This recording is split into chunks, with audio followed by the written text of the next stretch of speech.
और शीतकालीन आपको बता दें इस प्रकार से जो शीतलहर है वो भी चलती नजर आ रही है। ऐसे में अब आपको बता दें हरियाणा के कई ऐसे जिले हैं जहां पे AQI 300 के पार पहुंच चुका है। दिल्ली NCR में AQI 400 के पार पहुंचा हुआ है। और देखिए जनजीवन जो है वो बुरी तरह से प्रभावित होता नजर आ रहा है क्योंकि तापमान में लगातार गिरावट बनी हुई है।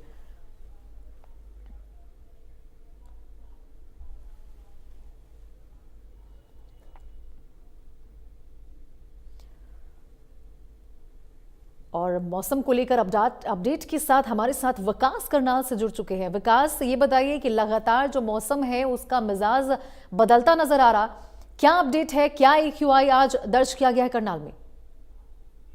रोशनी, मैं आपको जानकारी दे दूं कि लगातार जो ठंड है अपने पूरा प्रकोप दिखाती हुई नजर आ रही है और जो धुंध है वो लगातार बढ़ती नजर आ रही है। इस पर लोगों को दोहरी समस्या का सामना करना पड़ रहा है क्योंकि लगातार करनाल का AQI लेवल की बात करें तो आज करनाल का AQI लेवल 342 पे पार चुका है।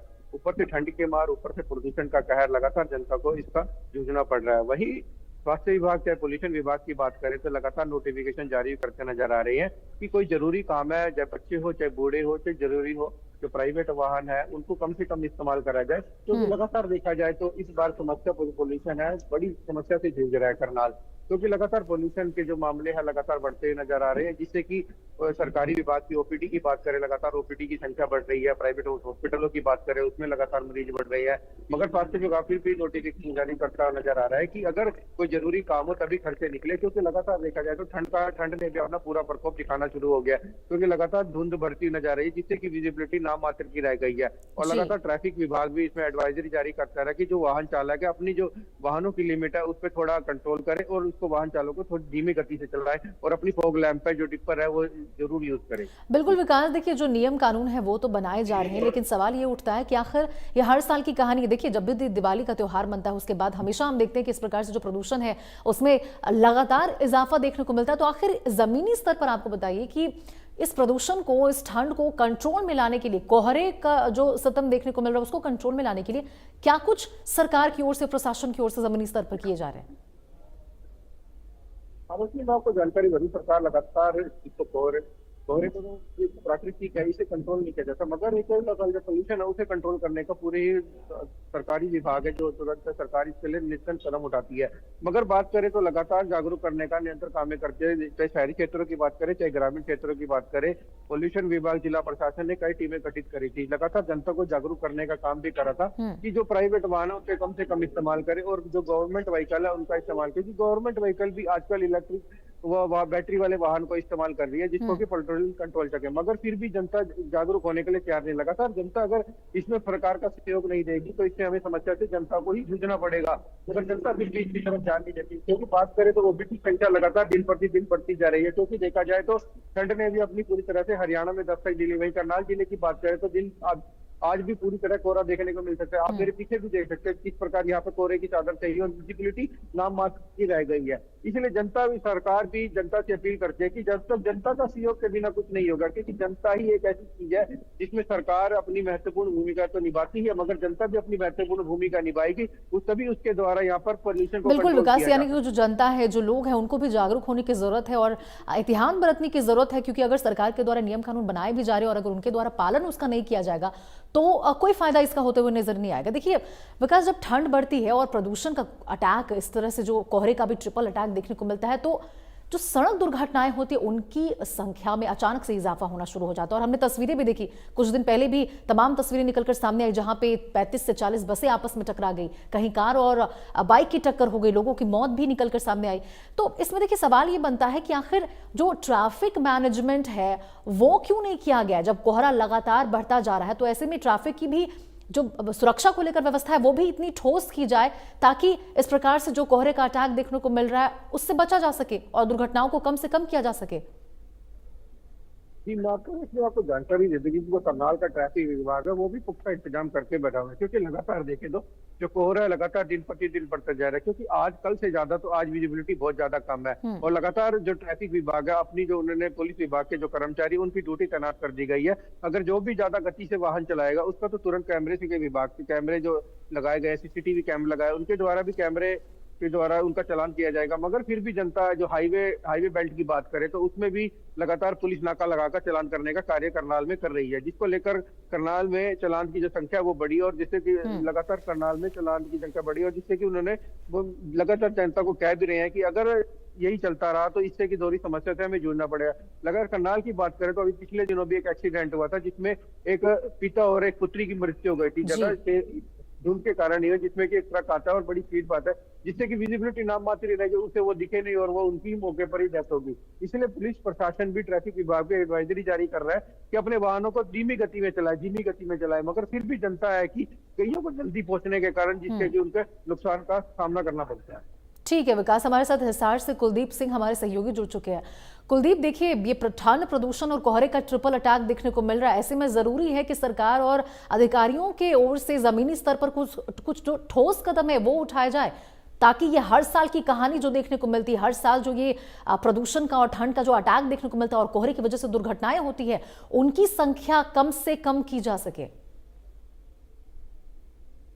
बिल्कुल, प्रदूषण को लेकर हर साल ये समस्या होती है और दिवाली के बाद से ही जो है प्रदूषण लगातार बढ़ता जाता है। और फिलहाल भी अगर बात की जाए तो हिसार में AQI जो है 180 के आसपास बना हुआ है, तो ये भी कहीं ना कहीं गंभीर श्रेणी में आता है।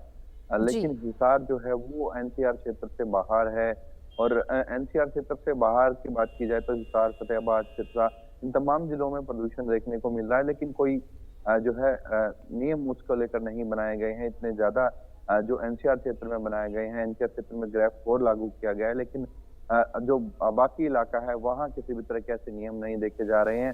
हाँ, जरूर पराली को लेकर सख्ताई की गई थी और नगर निगम जो है शहरों में पौधों और अन्य क्षेत्र में पानी की फव्वारों से कहीं ना कहीं सफाई करने की कोशिश कर रहा है, लेकिन वो जो है नाकाफी है। टायर रिसाइकिल फैक्ट्रियां हैं, चाहे वाहनों का प्रदूषण है या फिर जो अन्य प्रदूषण है, कूड़ा वही बात है कुलदीप कि जब तक निर्माण कार्य को नहीं रोका जाएगा, चाहे वो बिल्डिंग्स का हो, जरूरी भी कितना भी जरूरी निर्माण कार्य चल रहा हो, अगर उस पर प्रतिबंध नहीं लगाया जाएगा, जमीनी स्तर पर जो अधिकारी हैं वो जाकर उस कार्यों पर कार्रवाई नहीं कर देंगे, तब तक तो ठंड और प्रदूषण का जो ये अटैक देखने को मिल रहा है, इसमें बिल्कुल भी जो कमी है वो देखने को नहीं मिलेगी। बिल्कुल, जो मूल कारण है प्रदूषण को लेकर उन पर सख्ताई बरतने की जरूरत है। कंस्ट्रक्शन साइट्स हैं, सड़क निर्माण है जहां वाहनों की वजह से लगातार धूल उठती है, वो अन्य जो कारण है, टायर रिसाइकिल की फैक्ट्री है जहां लगातार धुआं निकलता है, तो उन जो कार्यों पर लगाम लगाने की प्रशासन को जरूरत है। जब तक वहां सख्ताई नहीं होगी तब तक जो है प्रदूषण को कंट्रोल नहीं किया जा सकेगा। तो ऐसे में प्रशासन को कहीं न कहीं उन पर सख्ताई बरतने की जरूरत है। इसके साथ साथ लोगों को भी समझना होगा, जिस तरीके से लोग कूड़ा जलाने का काम कर रहे हैं या फिर थोड़ा बहुत जो खेतों में कहीं कचरा बचता है उसको भी जलाया जाता है। शहरों में कहीं ना कहीं जब कूड़े वाली गाड़ी नहीं पहुंचती तो लोग एक दिन भी इंतजार नहीं करते कूड़ा जलाने की। बिल्कुल, तो जरूरी है कि इसके ऊपर भी कार्रवाई की जाए, ठोस कदम उठाया जाए ताकि प्रदूषण को कंट्रोल में लाया जा सके। विकास, देखिए जैसे ही ठंड और प्रदूषण इस कदर बढ़ता है तो एक जो सवाल है वो दिमाग में आता है कि जो राहगीर है या फिर जो फुटपाथ पर सो रहे लोग होते हैं, आखिरकार उनके लिए क्या कुछ व्यवस्था की गई है, ताकि देखिए कई ऐसे मौतों के आंकड़े भी निकलकर सामने आते हैं कि ठंड की वजह से जो फुटपाथ पर सो रहे वो लोग होते हैं, उनकी मौतों की जो खबर है वो निकलकर सामने आती है। तो ये बताइए कि प्रशासन की ओर से उनके लिए क्या कुछ व्यवस्था की गई है?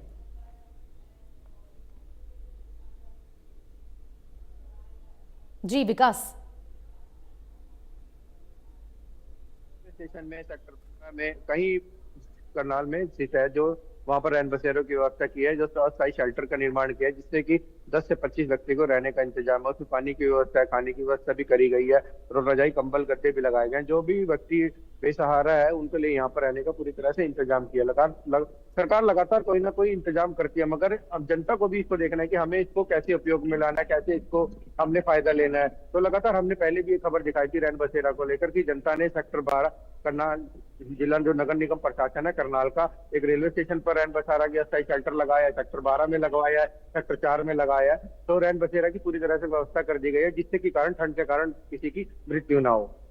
बिल्कुल कुलदीप, यानी देखिए जब ठंड और प्रदूषण इस कदर बढ़ रहा है तो सबसे ज्यादा जो परेशानी है वो सुबह के समय में जो स्कूल जा रहे बच्चे होते हैं या फिर जो वाहन चालक होते हैं उनको सबसे ज्यादा परेशानियों का सामना करना पड़ रहा है। तो ऐसे में ये बताइए कि क्या हिसार में जो स्कूल है बच्चों के, क्या उसमें टाइमिंग में कोई चेंजेस देखने को मिली है या फिर बंद किया गया उस स्कूल के लिए स्कूल को, जब तक कि ये जो अटैक है, जो ट्रिपल अटैक देखने को मिल रहा है मौसम का, वो जब तक कम नहीं हो जाता?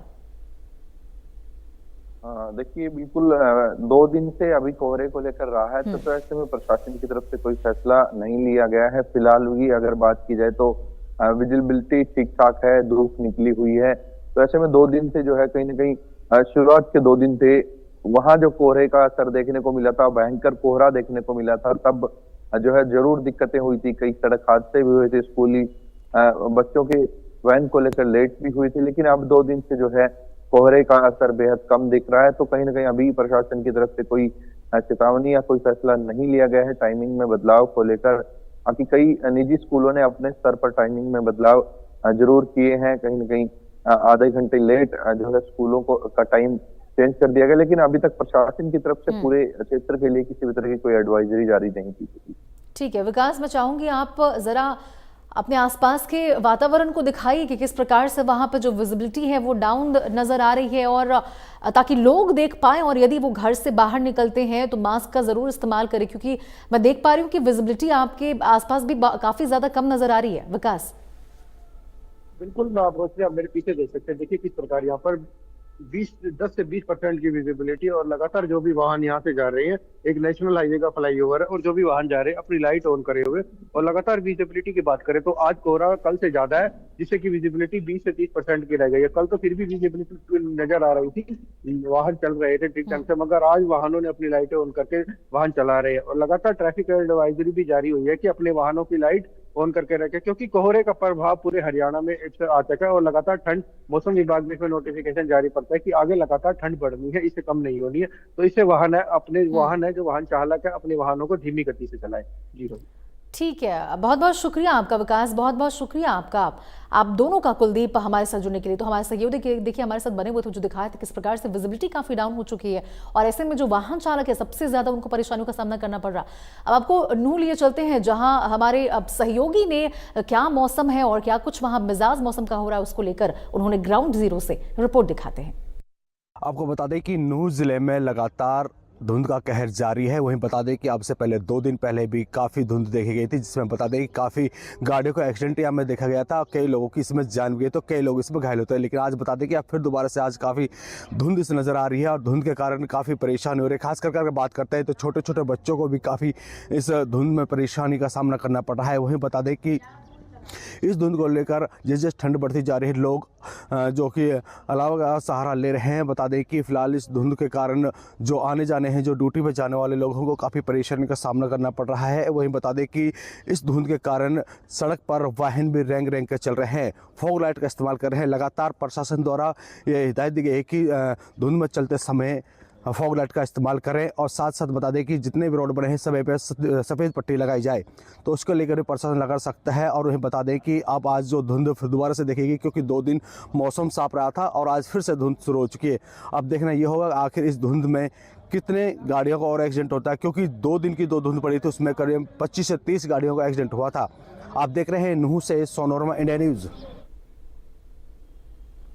चलिए खबरों में आगे बढ़ते हुए आपको रेवाड़ी से बड़ी खबर बताएं, जहां पीएचडी स्कॉलर ने पूछताछ में कई खुलासे किए हैं। आपको बता दें